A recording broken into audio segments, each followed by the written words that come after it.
নমস্কার, আমি অ্যাস্ট্রোলজার বেদান্তজি।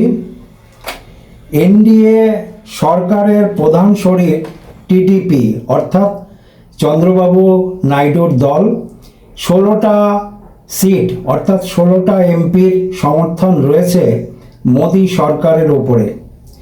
ফলে লাস্ট এক মাস ধরে চন্দ্রবাবু নাইডুর বেশ কিছু গতি প্রকৃতি, যেটা কিনা এনডিএ সরকারের ওপরে বিশেষ চিন্তা বাড়াচ্ছে। একাধিক দাবি দাওয়া চন্দ্রবাবু নাইডু লাস্ট এক মাস ধরে একাধিক দাবি দাওয়া করে চলেছে এবং সেগুলো প্রায় অত্যন্ত গুরুত্বপূর্ণ দপ্তর, সড়ক, পরিবহন, অর্থ, একাধিক। এছাড়া সবচেয়ে গুরুত্বপূর্ণ বিষয় হলো স্পিকারের পদ পর্যন্ত চন্দ্রবাবু নাইডু দাবি করছে। তাদের দলের সদস্যদের এই সকল পদগুলি দাবি করছে চন্দ্রবাবু নাইডু। মোট গুরুত্বপূর্ণ 7টি পদ এবং লাস্ট এক মাস ধরেই চন্দ্রবাবু নাইডুর এই সকল দাবি দাওয়াগুলো মোদি সরকারের সাথে বেশ একটা কথোপকথন এবং এনডিএ সরকারকে একটা চিন্তার মধ্যে রাখার বিষয়, অপরদিকে একটা চাপ সৃষ্টি করে চলেছে চন্দ্রবাবু নাইডু।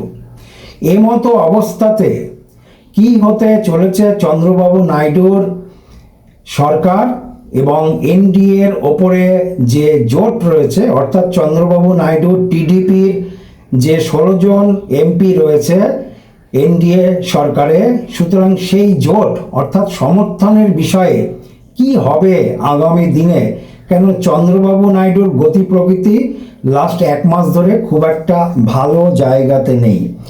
আমি অ্যাস্ট্রোলজার বেদান্তজি আমার গ্রহ নক্ষত্রের যে হিসাব নিকাশ আমি দেখলাম, অন্ধ্রপ্রদেশের যে রাজধানী আছে অমরাবতী, সে রাজধানী কেন্দ্রিক গ্রহ নক্ষত্রগুলো অর্থাৎ অক্ষাংশ দ্রাঘিমাংশকে কেন্দ্র করে অন্ধ্রপ্রদেশের রাজধানী অমরাবতীর অক্ষাংশ দ্রাঘিমাংশকে কেন্দ্র করে গ্রহ নক্ষত্রগুলি যেরকম জায়গাতে এসছে সেটা কিন্তু খুব একটা সুবিধাজনক অবস্থাতে নেই।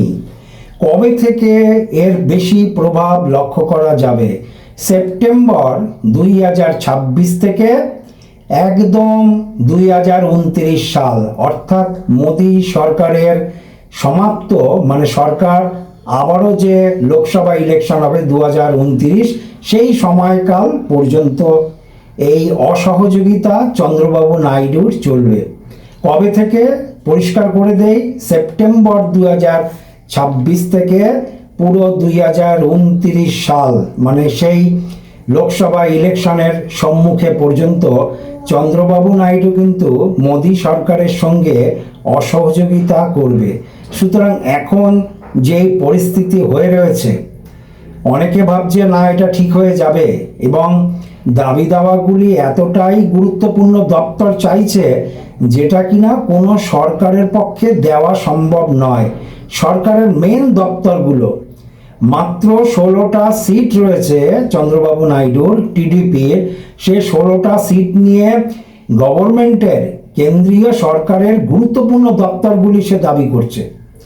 সুতরাং এরকম পরিস্থিতির মোকাবিলাতে এনডিএ সরকার কি পদক্ষেপ নেবে এবং কতটা সন্তুষ্ট করতে পারবে চন্দ্রবাবু নাইডু, অপরদিকে চন্দ্রবাবু নাইডুও কতটাতে সন্তুষ্ট হবে, সেই টানাপোড়েন বিচার বিশ্লেষণ বর্তমানে চলছে। কিন্তু বর্তমানে যেই আবহাওয়াটা চলছে, আমি একজন জ্যোতিষী হিসাবে বলতে পারি এই এনডিএর জোটকে নিয়ে, এনডিএর যে প্রধান শরিক চন্দ্রবাবু নাইডু, তাকে নিয়ে এনডিএর সমস্যা বাড়বে, জটিলতা বাড়বে এবং চন্দ্রবাবু নাইডু এনডিএ জোটের সঙ্গে অসহযোগিতাও করবে। কবে থেকে সময়কাল? সেপ্টেম্বর 2026 থেকে একদম পরের লোকসভা পর্যন্ত অর্থাৎ 29 সাল। সুতরাং এই সময়কালে একটার পর একটা বিষয়ে চন্দ্রবাবু নাইডু মোদি সরকারের সঙ্গে অসহযোগিতা করবে। এদিকে এনডিএ জোটও চাইছে যে চন্দ্রবাবু নাইডুকে যতটা সন্তুষ্ট করা যায়। এখন স্পিকারের পদ তো তাদেরকে দেওয়া যাবে না, তাই ডেপুটি স্পিকার পর্যন্ত রাজি হয়েছে। চন্দ্রবাবু নাইডুর যিনি শালী আছেন, শালীকে ডেপুটি স্পিকারের পদ পর্যন্ত দিতে চাইছে, যেটা শোনা যাচ্ছে। এরকম কিছু বিষয় দিয়ে সন্তুষ্ট করে যাতে সরকারকে সুষ্ঠুভাবে চালানো যায়। অন্যান্য কি কি বিষয়ে, প্রথমত তো এই সময় মোদী সরকারের সঙ্গে চন্দ্রবাবু নাইডুর দূরত্ব বাড়বে, অসহযোগিতা বাড়বে, এবং যেটা বর্তমানে রয়েছে তার থেকে পরিস্থিতি আরেকটু ঘোলাটে বা আরেকটু গুরুত্বপূর্ণ হবে আমার উল্লিখিত সময়ের মধ্য দিয়ে। কিন্তু আমার গণনা অনুযায়ী চন্দ্রবাবু নাইডু 2029 সাল পর্যন্ত এনডিএ জোটে যে সমর্থন দিয়ে চলবে, এই জায়গার কিন্তু অনেকটাই সন্দেহ আছে। অর্থাৎ যদি পরিষ্কার করে বলা যায়, চন্দ্রবাবু নাইডু 2029 সাল সময়সীমা কমপ্লিট করবেন না, তার আগেই তিনি এনডিএ জোট থেকে বেরিয়ে আসার সম্ভাবনা আছে। এটা হলো নাম্বার 1। নাম্বার 2, আমি যেই সময়কালটাতে উল্লেখ করেছি, সেই সময়কালে মোদী সরকারের অন্যান্য বিষয়ের সঙ্গেও চন্দ্রবাবু নাইডু অসহযোগিতা করবে। নাম্বার 3, চন্দ্রবাবু নাইডুর সরকার এবং সরকারের যে সকল সদস্য রয়েছে, সেই সকল বিষয়ের উপরে আমার উল্লেখিত সময়ে ঘোর বিপদের সম্মুখীন পড়বে চন্দ্রবাবু নাইডু নিজেই। কি হতে পারে? চন্দ্রবাবু নাইডুর একাধিক মন্ত্রী কোনো দুর্নীতির প্রকাশ হতে পারে, ফলে সেখানে কেন্দ্রীয় তদন্ত হওয়ার সম্ভাবনা রয়েছে। আর্থিক তছরূপ, নেতা মন্ত্রীদের কোনো দুর্নীতি সামনে আসতে পারে এই সময়কালে, তদন্ত হওয়ার সম্ভাবনা রয়েছে এই সময়কালে। চন্দ্রবাবু নাইডুর একাধিক কাজকর্মের উপরে আইনি জটিলতা আসবে। আইনি জটিলতা যদি পরিষ্কার করে বলা যায়, চন্দ্রবাবু সরকার কিন্তু এই সময়কালে অনেক কিছু আইনি জটিলতা, মামলা মোকদ্দমায় পড়বে আমার উল্লেখিত সময়ে। ফলে চন্দ্রবাবু নাইডু নিজেও যে পিসফুলি চলবে, সরকারকে ঠিক মতন চালিয়ে নিতে পারবে, অন্ধ্র সরকার যে ঠিক মতন চলবে, সেটা কিন্তু আমার গণনাতে আসছে না। নাম্বার 3, বিশেষ করে চন্দ্রবাবু নাইডুর আর্থিক বিষয়ে তছরূপের কোনো বিষয় এই সময়কালটা অনেক বেশি সামনে উঠে আসতে পারে। আর্থিক বিষয়, আর্থিক তছরূপের বিষয় বা আয় সংক্রান্ত বিষয় অনেক বড় আকার নিয়ে সামনের দিকে উঠে আসার সম্ভাবনা রয়েছে। এর পরের পয়েন্টটা হচ্ছে সম্পত্তিজনিত বিষয়।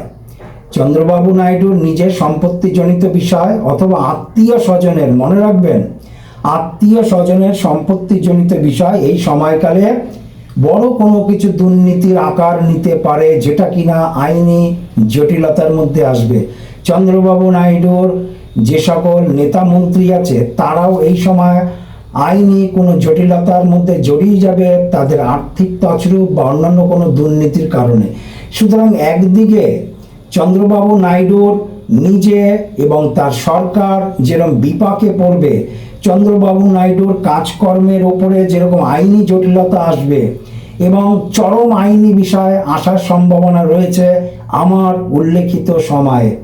এছাড়াও অপর দিকে কি হচ্ছে, এই সময়কালে চন্দ্রবাবু নাইডু এনডিএ সরকারের সঙ্গে অসহযোগিতা করবে এবং 2029 সাল উনি যে পুরো কমপ্লিট করবে, এরকম সম্ভাবনা আমার গণনাতে আমি দেখছি না। সুতরাং তার আগেই উনি অন্য কোনো কিছু মনস্থির করতে পারে, অর্থাৎ এনডিএ জোট থেকে বেরিয়ে আসতে পারে। যেহেতু সময়কালটা 2029 সাল পর্যন্ত একটা বড় সময়কাল এবং 2029 সালেই লোকসভা আছে, সুতরাং লোকসভার মেয়াদ যে চন্দ্রবাবু নাইডু কমপ্লিট করবে, সেরকম সম্ভাবনা একটুখানি কম আছে এই সময়কালে।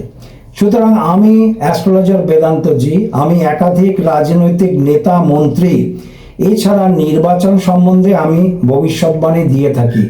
আপনারা আমার চ্যানেলে দেখেছেন সম্প্রতি আমি বিহার সম্বন্ধে ভবিষ্যৎবাণী দিয়েছি এবং আমার ভবিষ্যৎবাণীতে ছিল যে 2026-এর জুন মাস পড়লেই বিহার রাজনীতিতে জটিলতা আরম্ভ হয়ে যাবে এবং কি কি হতে পারে সেটাও আমার ভবিষ্যৎবাণীতে দেওয়া হচ্ছে। বর্তমানে বিহারের রাজনীতির অবস্থার প্রেক্ষাপট সেই দিকেই চলেছে। উল্টো দিকে চন্দ্রবাবু নাইডু, এনডিএর প্রধান দুই শরিক, এক হলো টিডিপি চন্দ্রবাবু নাইডুর, অপরদিকে জেডিইউ নীতিশ কুমারের জনতা দল ইউনাইটেড। সুতরাং এই দুই প্রধান শরিকের মধ্যে থেকে বর্তমান সময়কালে আমি সময়কালটা নির্দিষ্ট করে দিয়েছি গ্রহ নক্ষত্রের বিচার বিশ্লেষণ এবং বিশেষ করে অক্ষাংশ এবং দ্রাঘিমাংশকে কেন্দ্র করে। কেননা আমি যখনই গণনা করি তখন অক্ষাংশ এবং দ্রাঘিমাংশকেই বেশি গুরুত্ব দেই এবং সেই অক্ষাংশ দ্রাঘিমাংশের উপরে নাক্ষত্রিক যে পরিবর্তনগুলি আসে সেই পরিবর্তনগুলি বিশেষ করে সরকার এবং সেই গভর্নমেন্টের ওপরে সুবিধা বা অসুবিধা দেয়। সুতরাং কখন অসুবিধা দেবে এই সম্বন্ধে আমি আগেও একাধিকবার আমি ভবিষ্যৎবাণী দিয়ে মিলিয়েছি। বর্তমানেও আমি চন্দ্রবাবু নাইডুর সম্বন্ধে এবং অন্ধ্রপ্রদেশ সম্পর্কে, বিশেষ করে অন্ধ্রপ্রদেশ সম্পর্কে, কেননা এনডিএ জোটের প্রধান শরিক চন্দ্রবাবু নাইডু, তার দল টিডিপি কটা সিট রয়েছে, এমপি সিট রয়েছে 16টা। সুতরাং সবচেয়ে বড় শরিক 16টা সিট নিয়ে মোদী সরকারকে সাপোর্ট দিয়ে চলেছে। কিন্তু আসন্ন এবং উল্লেখিত সময়ে, অর্থাৎ আমি যেই সময়টা উল্লেখ করেছি সেই সময়টাতে চন্দ্রবাবু নাইডুর অসহযোগিতা বাড়বে মোদী সরকারের সঙ্গে। উল্টো দিকে চন্দ্রবাবু নাইডু এবং তার সরকার একাধিক আইনি জটিলতার মধ্যে পড়ে যাবে। ফলে তাকে সরকার চালাবার ক্ষেত্রে অনেকটাই অসুবিধা আগামী দিনে আসছে আমার উল্লেখিত সময়ের মধ্যে। এই ভিডিওটা এতটাই গুরুত্বপূর্ণ ভিডিও, শুধু অন্ধ্রপ্রদেশ বা চন্দ্রবাবু নাইডু বা টিডিপি বা 16টা এমপি নয়, এটা একটা টোটাল এনডিএর বিষয়ে গুরুত্বপূর্ণ ভিডিও। ফলে সবাইকে ভিডিওটা শেয়ার করার জন্য অনুরোধ করলাম। পরবর্তী ভিডিওতে আমি আসছি, সবাই ভালো থাকবেন।